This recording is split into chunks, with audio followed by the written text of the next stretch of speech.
Hello বন্ধুরা, টুসি রান্নাবাটি চ্যানেলে সবাইকে স্বাগতম। আজকে আমার রেসিপি চিংড়ির ঝাল। আমি এখানে একটা পাত্র নিয়েছি। এই পাত্রে 250 গ্রাম চিংড়ি নিয়েছি।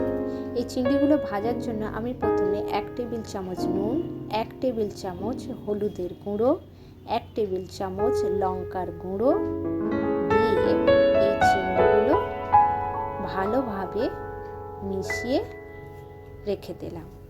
এবারে এই চিংড়িগুলো ভাজার জন্য আমি একটা কড়াই নিয়েছি এবং কড়াই গরম হয়ে গেলে ওই কড়াইয়ের উপরে আমি কিছুটা সর্ষের তেল দিয়েছি চিংড়িগুলো ভাজার জন্য।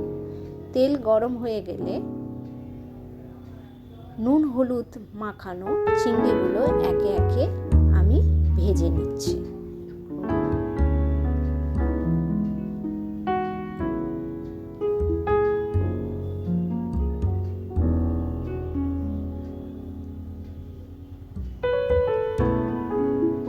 ভাজা চিংড়িগুলো আমি একটা পাত্রে একে একে তুলে নেব।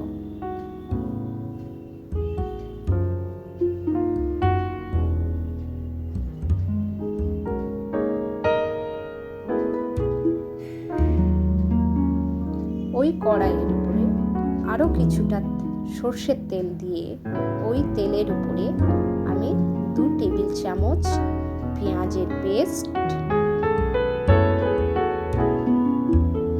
1 টেবিল চামচ আদা পেস্ট, 1 টেবিল চামচ রসুন পেস্ট দিয়ে আমি মশলাটা একটু ভালোভাবে কষে নেব।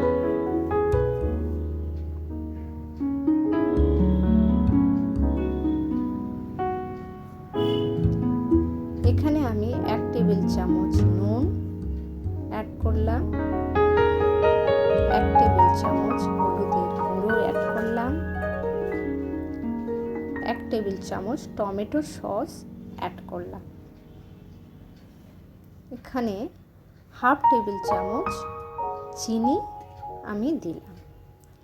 এবারে সমস্ত মশলাগুলো ভালোভাবে একটু কষে নিলাম। এখানে কিছুটা কাঁচা লঙ্কা দিলাম,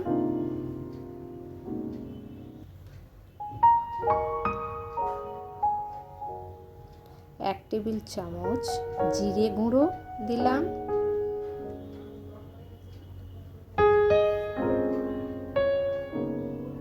1 টেবিল চামচ লঙ্কার গুঁড়ো দিলাম,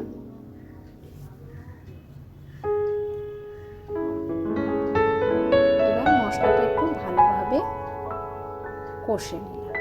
এখানে আমি 1 কাপ জল দিয়ে দিলাম। জলটা ফুটে উঠলে আগে থেকে ভেজে রাখা চিংড়িগুলো ওই মশলার মধ্যে আমি দিয়ে দিলাম। এবারে আমি এখানে কিছু ধনেপাতা দিয়ে দিলাম। তারপর একটু ফুটে উঠলে আমি